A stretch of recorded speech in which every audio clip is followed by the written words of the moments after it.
Las culturas autóctonas disponibles para salvar a la humanidad. Raquel Urroz Canán. Audiolibro.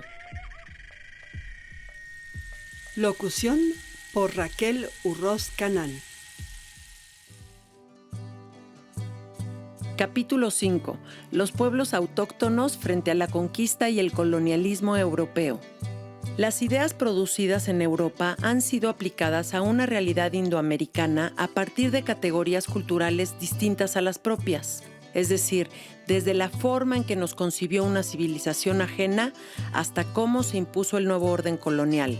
Los calificativos eurocentristas, o el sistema de sus valores y conceptos, minimizaron los logros y descalificaron los atributos y el potencial cultural de los pueblos americanos. Con soberbia, ambición, despojo y esclavismo, comenzó un giro en la historia de estos pueblos para modificar e imponer una idea del ser humano y del mundo, y para elaborar su propia versión de la historia universal como la única válida y verdadera. Hoy, más que nunca, resulta necesario reivindicar las culturas ancestrales americanas para hacer referencia a una realidad propia de condiciones históricas particulares, además de la necesidad de otorgar la dignidad fundamental a quienes se les despojó de sus tierras y de sus ideologías con las invasiones extranjeras. Es menester rescatar y revalorar los patrones de subsistencia, los sistemas de organización social y el modelo relacional con la naturaleza que se lleva a cabo por parte de los pueblos autóctonos. Son ellos quienes hoy se encuentran disponibles para proponer un modelo respetuoso, amoroso y armónico, un sistema alternativo de comunidad humana para un futuro sostenible. La conquista española y la colonización destruyeron el complejo universo de las instituciones prehispánicas, las cuales cultivaban los saberes y las ciencias de su universo. Sin embargo, en el mundo rural y entre los pueblos indígenas se siguen operando las cosmovisiones ancestrales, las cuales tienen como fundamento la estrecha relación con el medio ambiente. Sus prácticas agrícolas y sus conocimientos acerca de las fuentes de agua y de los campos constituyen hoy día un importante legado cultural que merece ser valorado, apreciado y estudiado frente a los inminentes peligros de una destrucción ecológica de grandes dimensiones a nivel mundial. Ejemplo de resistencia y continuidad cultural. Muchos de los componentes que se encuentran en las prácticas y en los cultos de las sociedades autóctonas de México son de raíces históricas. Sin embargo, a lo largo de los últimos siglos han tenido que adaptarse y reformular, de forma creativa, toda su vida comunitaria para la adecuada reproducción social y cultural de sus pueblos. Aunque desde hace 500 años se impuso la liturgia y el calendario católico dentro de los marcos institucionales que la Iglesia exigió, aún hoy los curanderos, tiemperos, nahuales, especialistas rituales, mayordomos y gobernadores de los pueblos originarios son responsables en gran medida de que no sufra su grupo social. Esto es así por la capacidad que tienen sus autoridades de conectar con el mundo sagrado. Su oficio y su corporeidad es de naturaleza divina. Ellos son los intermediarios entre los distintos planos cósmicos y, por tanto, contribuyen al sostenimiento y al orden social y natural que asegura el bienestar de la comunidad. Es por línea de descendencia, por el prestigio generado socialmente y porque han recogido los saberes del pueblo que son capaces de actuar a favor del equilibrio del ecosistema por medio del performance y la ritualidad. Así, la vida ceremonial de los pueblos indígenas está organizada de tal manera que sus acciones en conjunto permiten renovar los ciclos de la vida y la reproducción. Algunas sociedades tradicionales en la actualidad aún se preocupan por cuidar su producción agrícola y los campesinos de México todavía se rigen por los ritmos de la naturaleza, de forma que saben leer y descifrar los astros y sus movimientos, así como calcular los regímenes pluviales y cuidar los periodos climáticos. Es pues el vínculo que existe entre los pueblos y los elementos de la naturaleza lo que constituye y fundamenta sus cosmovisiones, las mismas que hoy se ven inhibidas y perjudicadas por las medidas contemporáneas que resultan depredadoras. Las continuidades que aún perviven, tanto en sus prácticas como en sus creencias, son palpables en el campo, en su modo de cohabitar entre las familias extensas de los barrios, en sus ciclos de fiestas, en sus ritos y ofrendas dedicatorias y en la tecnología de la milpa. Allí perduran ciertos principios fundamentales que tienen como concepto central al cosmos como unidad, en donde se ubica el ser humano, pero no como el eje o como el ser vivo que domina y controla el universo, sino como una parte más del mundo natural. Tonantzin y Guadalupe. En el proceso de sincretismo cultural y biológico que se desdobló a lo largo de estos últimos 500 años, se impuso un nuevo régimen y una nueva forma de pensamiento. No obstante, el impacto de la conquista y la colonización fue incompleto, o mejor dicho, no logró penetrar o sustituir de ninguna manera las bases más profundas de la cosmovisión indígena. A lo largo de los siglos ha sido posible conservar ciertas formas de percibir el mundo e interpretarlo a través de filtros culturales muy arraigados en los saberes ancestrales. Las reelaboraciones posteriores incorporaron elementos ajenos a su cultura y agregaron las formas católicas de culto, pero sin dejar de lado el fondo de su devoción, su comunicación con el mundo sagrado y el respeto por el entorno. De manera que aún subsisten usos y costumbres en forma de rituales, pero siempre ligados al ecosistema y a la agricultura, los cuales necesitan de la tierra, de la lluvia y de las montañas para establecer la correspondencia necesaria entre la humanidad y el mundo sagrado. Veamos el gran ejemplo del sincretismo cultural y espiritual que se alcanzó entre los pueblos y que hoy en día es el punto de unión espiritual para todos los mexicanos. El culto a la Virgen de Guadalupe, o Tonantzin, representa la máxima cohesión social e identidad moral del pueblo mexicano, y es además uno de los fenómenos religiosos más grandes e importantes del mundo. Su imagen, las mariofanías y la creencia en su aparición se remontan a 1531, es decir, dentro del orden virreinal impuesto. No obstante, si referimos las evidencias históricas, etnográficas y arqueológicas sobre la diosa Tonantzin, nuestra madrecita, o la propia Coatlicue, constatamos la maternidad simbólica del mundo náhuatl. También nos percatamos de que esta devoción consiste en una tradición ancestral que proviene de la veneración a la Madre Tierra. Se trata en realidad de un culto antiguo a la fertilidad, al origen de la vida y al inframundo que nos recibe en sus entrañas. La potencia de su culto, junto con su mensaje, se entrelazó con la imagen guadalupana de manera que fue posible mantener viva la noción espiritual de la Madre Intercesora, la que ampara, acoge y cobija. De modo que, más que su historicidad y su tradición, es sobre todo la fuerza de sus orígenes prehispánicos que se proyecta todavía en la acción social e identidad popular en relación con la Madre Tierra y con la montaña sagrada del Tepeyac. Los pueblos autóctonos, junto con su resistencia creativa y fuerza adaptativa, son ejemplo de la sana apropiación e integración de la heterogeneidad cultural, de su capacidad por reinterpretar las creencias diversas y convertirlas en una religiosidad popular, donde no existe el bien y el mal, o un único Dios como juez todopoderoso. Se trata más bien del pensamiento indígena que se reelabora constantemente y afirma su lugar en el mundo como parte integral de un todo vivo y colectivo, y que es el planeta Tierra. Capítulo 6. Comunidad y ritual, base de la comunión entre los seres humanos y la naturaleza. La base de la organización de los pueblos indígenas a lo largo de la época colonial y hasta tiempos contemporáneos ha sido la cohesión social y al mismo tiempo la pluralidad cultural. Lo que sucedió bajo el orden virreinal y luego bajo los regímenes modernos fue la desintegración de sus estructuras como cuerpos políticos plenos y autónomos, es decir, el sustento histórico de los pueblos de indios como expresiones de organización política desapareció a raíz de la conquista. Desmantelaron a los reyes, a los sacerdotes y a la casta guerrera. Sin embargo, las cabeceras junto con sus gobernadores indígenas, así como los pueblos y barrios junto con sus alcaldes, se mantuvieron con las atribuciones del cargo. La existencia de los rituales públicos y el conjunto de las ceremonias anuales demuestra la persistencia del sistema de creencias y de sus cosmovisiones. Los responsables de la ejecución del rito desencadenan la posibilidad de llevar a cabo las ceremonias propiciatorias para obtener prosperidad, salud y buenas cosechas para la comunidad.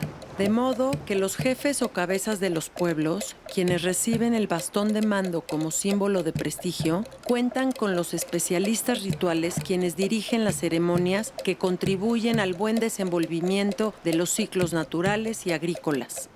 De manera que el poder político-religioso y las funciones ceremoniales recaen y se reparten tanto en el gobernante como en el especialista ritual, como una suerte de dupla, ya que ambos actúan de manera solidaria. En los últimos siglos, los gobiernos indígenas han tenido la necesidad de transformarse al atravesar el proceso que incorpora nuevas figuras y formas de organización políticas y religiosas. Por ejemplo, se fueron configurando ciertos cargos de gobierno responsables de realizar las ceremonias indígenas anuales dedicadas a los santos católicos. Cada cofradía encabezaba el culto al santo patrono y para ello se cuenta aún hoy con uno o varios mayordomos y luego con los diputados encargados de tareas concretas como la comida, la fiesta y todas las operaciones comerciales. Esta estructura comunitaria dentro de la organización de los pueblos de indígenas consolidada en la época colonial se ha seguido modificando en sus modelos de sistema de cargos. Sin embargo, la responsabilidad tanto del gobernador y del cabildo, como de todos los alcaldes, los fiscales y las cofradías, está ligada al cumplimiento del calendario de fiestas anual, lo que a su vez se rige por los saberes, tradiciones, costumbres y conocimientos de sus antepasados.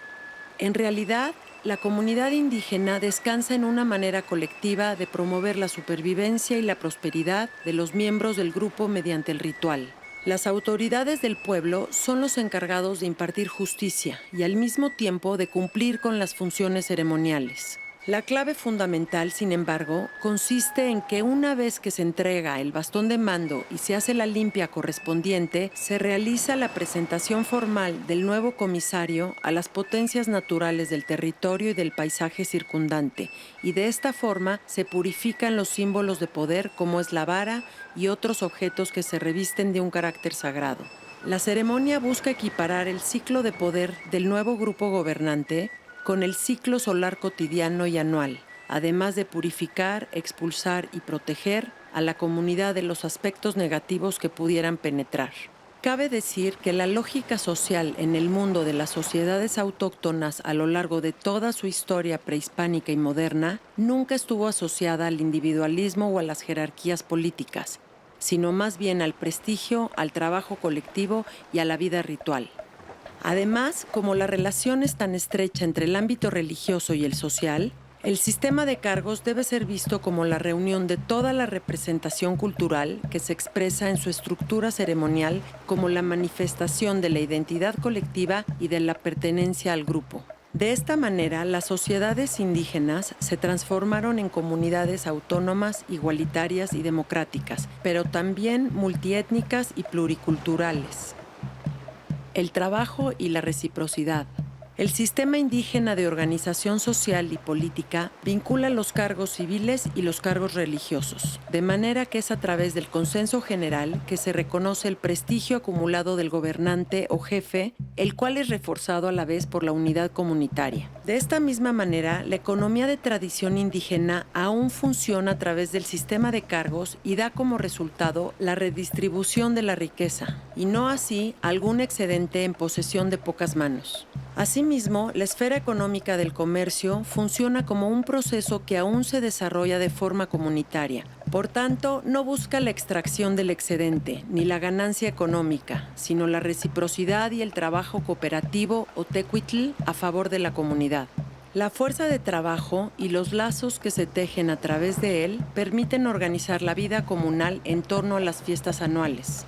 En el ciclo ceremonial se incluyen y se organizan todos los seres vivos y las fuerzas anímicas para cumplir su parte. Las mujeres, los hombres, los santos, los muertos, los animales, las plantas, los fenómenos de la naturaleza y los elementos del paisaje. Todos ellos entran en un ciclo de reciprocidad y se convierten en vehículos de intercambio de energía que circula por todas partes. Se deja ver por medio de las relaciones sociales y permite la reproducción cultural. En otras palabras, Cada persona y cada cosa transmite su energía vital a través de lo que brinda y recibe dentro de un constante intercambio de trabajo y de bienes. Asimismo sucede con las potencias del mundo natural. También las deidades, los santos y los muertos están incluidos porque trabajan para que los vivos contribuyan a su vez al equilibrio vital. Incluso los objetos generan relaciones y contribuyen a la energía vital que circula en la comunidad y que es denominada Chicahualistli. De modo que, más allá de entenderlos como mercancía, los bienes materiales transmiten y portan simbolismos susceptibles de transportar y transmitir el cuidado, el bienestar y todo lo que es considerado precioso, y que tiene que ver con las relaciones recíprocas que fluctúan entre los dioses y sus fuerzas sagradas. Hoy en día, la base de la organización social de los pueblos de tradición indígena no es la riqueza, ni la extracción de recursos o el poder. El criterio que los mantiene cohesionados es, por el contrario, los valores compartidos de naturaleza democrática, en donde se cuestionan permanentemente los usos y costumbres favorables o no para la mayoría. El patrón de subsistencia y de organización social indígena en Chiapas, Oaxaca o Guerrero, por ejemplo, cultiva la continuidad histórica y los valores fundamentales que sustentan a las comunidades autóctonas. El modelo económico no se fundamenta en la extracción de recursos para el acaparamiento de las ganancias por parte de unos cuantos, ni se trata de la acumulación de dinero. Más bien, es el trabajo a favor de la comunidad lo que permite la redistribución de la energía vital, legitimado únicamente por el prestigio construido internamente. La territorialidad indígena de raíces históricas no tiene nada que ver con el espacio global atravesado por fuerzas económicas, industriales y tecnológicas. Así, por ejemplo, cuando el maíz se trata como una mercancía, queda desligado de su contexto cultural, religioso, social y ritual. O bien, cuando se destruye algún sitio natural en medio de su entorno sagrado para ser explotado, se afecta a la comunidad completa, la misma que se concibe como parte de un todo natural y social, el cual mantiene el desarrollo sostenible. Capítulo 7. Los pueblos originarios 500 años después. Con la revolución industrial, el carbón se convirtió en la fuente principal para crear electricidad. Luego, y sobre todo en las últimas décadas, la quema de combustibles fósiles como son el petróleo, el gas y el carbón ha contaminado el aire y degradado el suelo.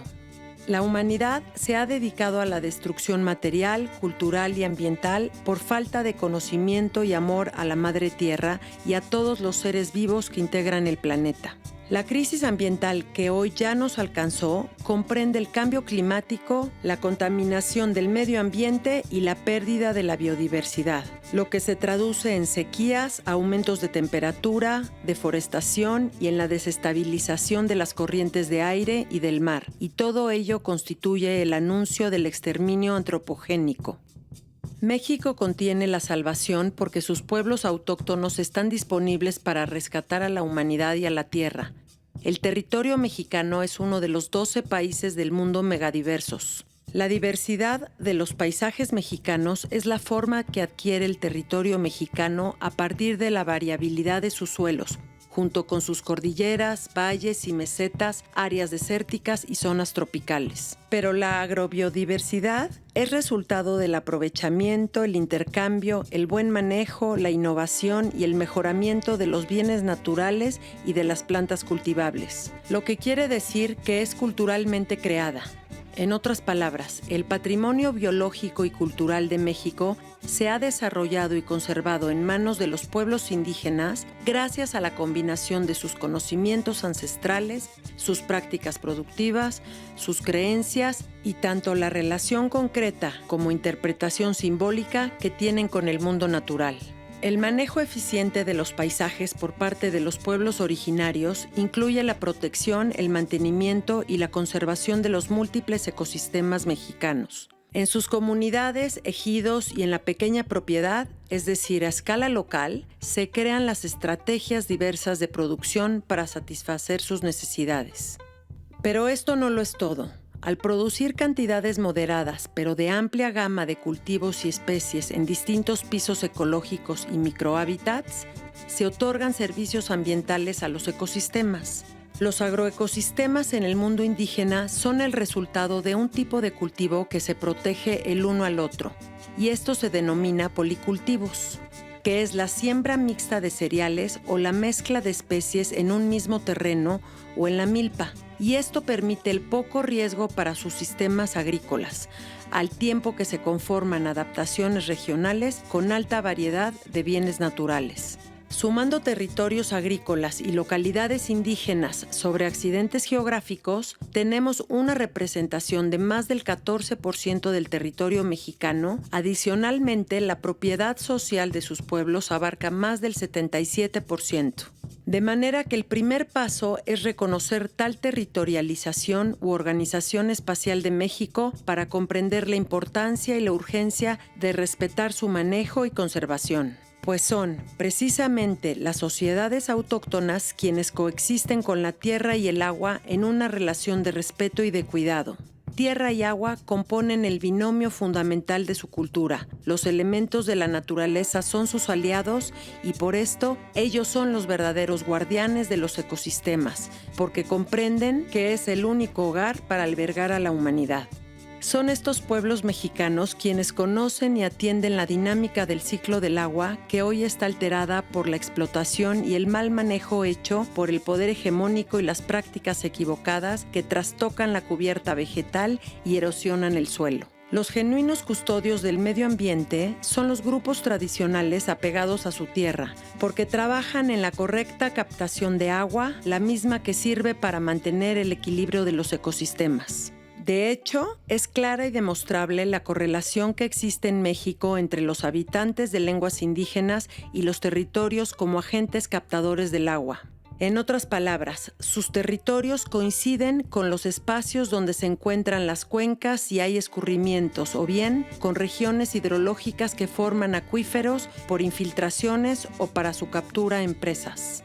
Entre ambos, es decir, las fuentes de agua y sus habitantes autóctonos, no hay una relación de explotación que cause la degradación ambiental, sino de cuidado, amor y respeto, porque ese es el hogar de todas y todos los habitantes del planeta.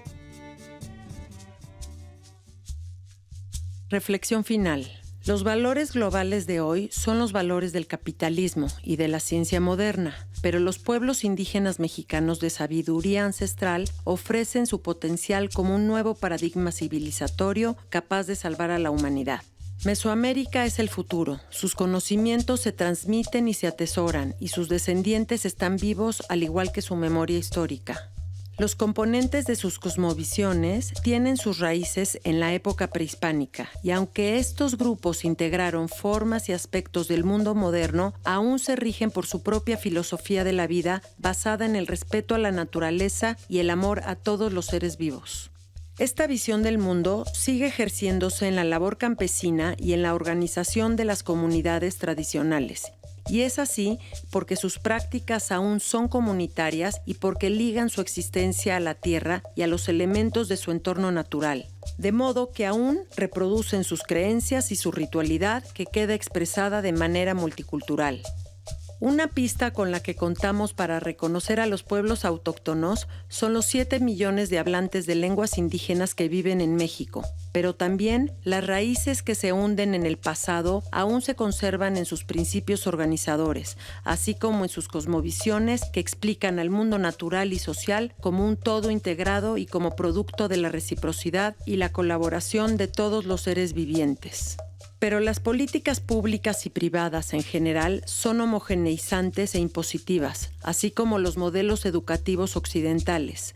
Por ello, resulta grave y peligroso las medidas que llevan a la extinción del medio ambiente, porque al desplazar o destruir modos de vida alternos y sostenibles, basados en cosmovisiones ancestrales, se ataca a las comunidades tradicionales, pero también a todo el mundo vegetal y animal. La pérdida de su autonomía y la falta de respeto a sus visiones del mundo minan la habitabilidad en la tierra y resultan en una amenaza existencial. Una de las enseñanzas de los pueblos indígenas es su preservación de las cosmovisiones múltiples y creencias politeístas, porque la apertura y la inclusión permiten desarrollar formas de convivencia donde se integra la diferencia, lo ajeno, de modo que la propia naturaleza es concebida como un conjunto de elementos contrarios pero complementarios que mantienen el equilibrio cósmico. El mundo es amado y respetado en su diversidad y por esto no puede ser visto como un producto para ser extraído y consumido. Parte de la dificultad para la cabal comprensión de estas cosmovisiones de tradición ancestral tiene que ver con la civilización de los individuos, en donde se han perdido las capacidades de integrar de forma empática al otro, de construir visiones compartidas del mundo, y de ahí se deriva la falta de reconocimiento legislativo y patrimonial de las sociedades indígenas. También, el poco respeto y entendimiento de la vida ritual de los pueblos representa el ataque y desplome de la sabiduría ancestral que cohesiona y reproduce significados por medio de acciones simbólicas que se repiten periódicamente a través del tiempo. Sin la ritualidad, se pierde el sentido y la estabilidad que permiten habitar la tierra y celebrar la vida. Cuando comprendemos que el mundo indígena prehispánico y las sociedades tradicionales de la actualidad no tienen como base de su relación económica el dinero, se dignifica a la persona junto con su trabajo y su producción, sin separarlo de su entorno y de su memoria histórica.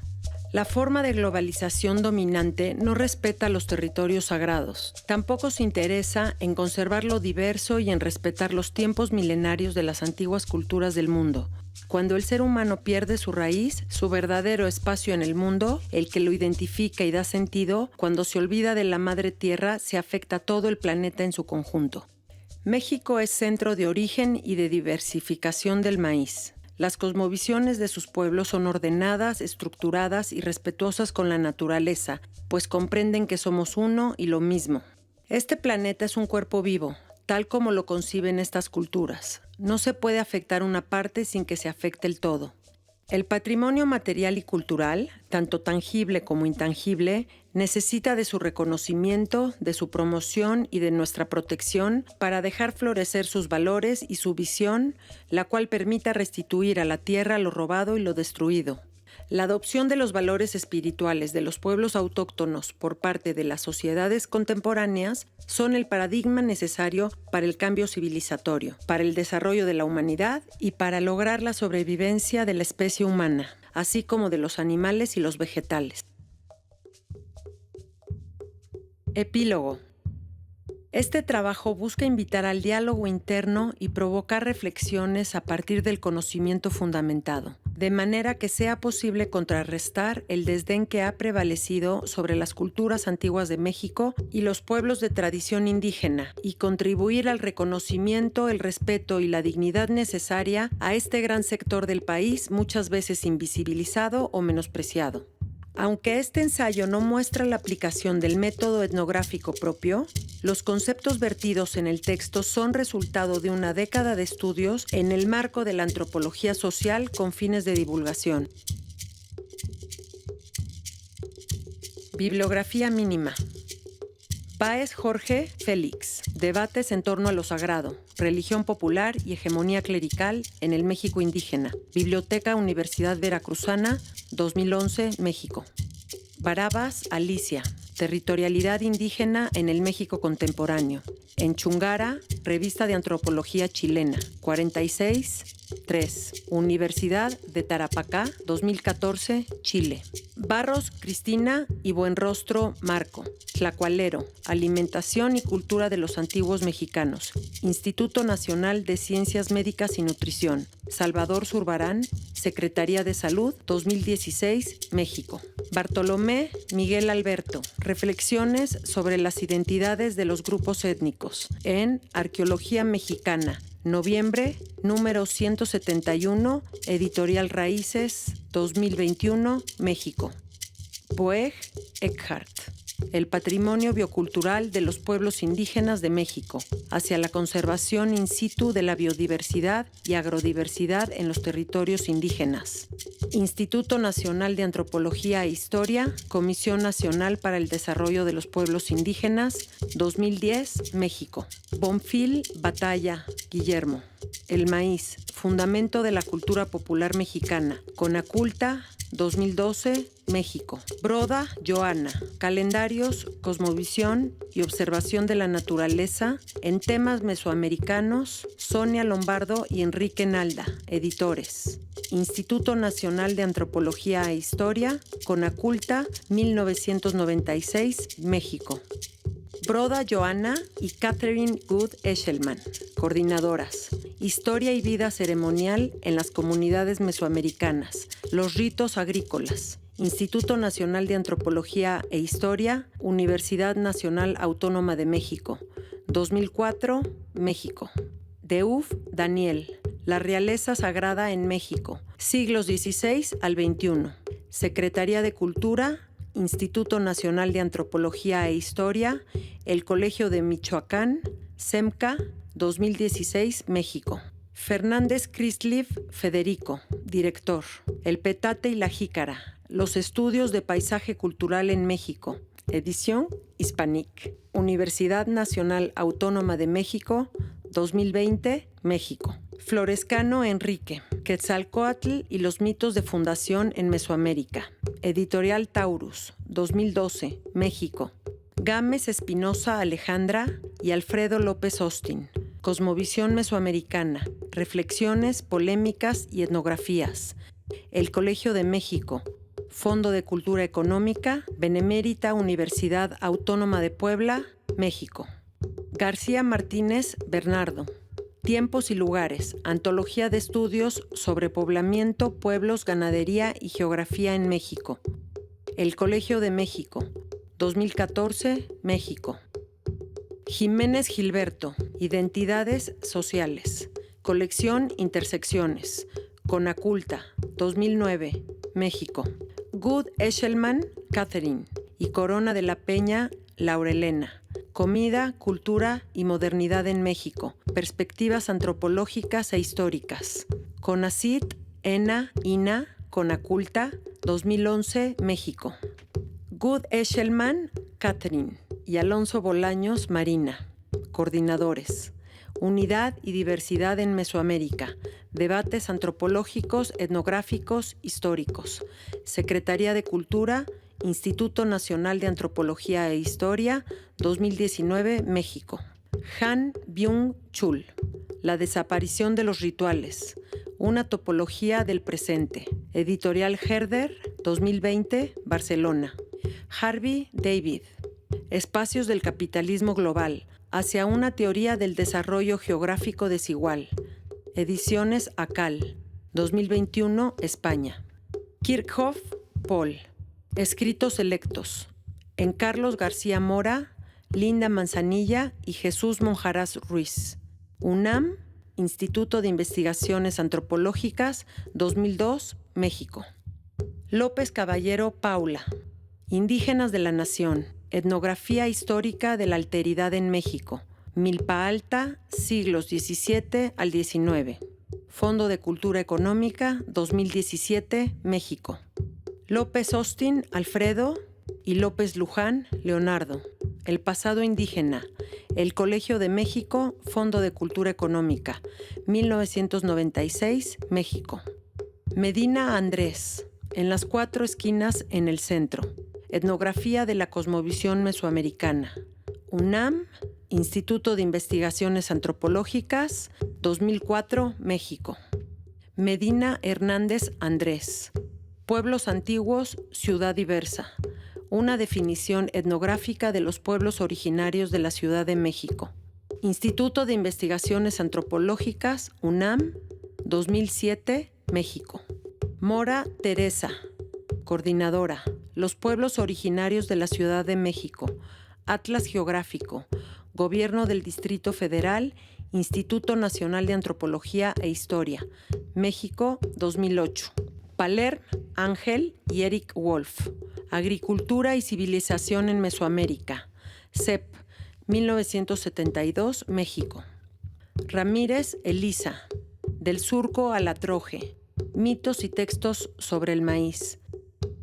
Pluralia, UNAM, 2020, México. Rivera Carbó, Eulalia. Edición y presentación. Geografía y paisaje. Instituto de Investigaciones José María Luis Mora, 2022, México. Toledo Víctor, Barrera Basols Narciso. La memoria biocultural. La importancia ecológica de las sabidurías tradicionales. Icaria, Editorial, 2009, Barcelona. Toledo Víctor, Barrera Basols, Narciso y Boeg Eckhart. ¿Qué es la diversidad biocultural? UNAM, 2019, México.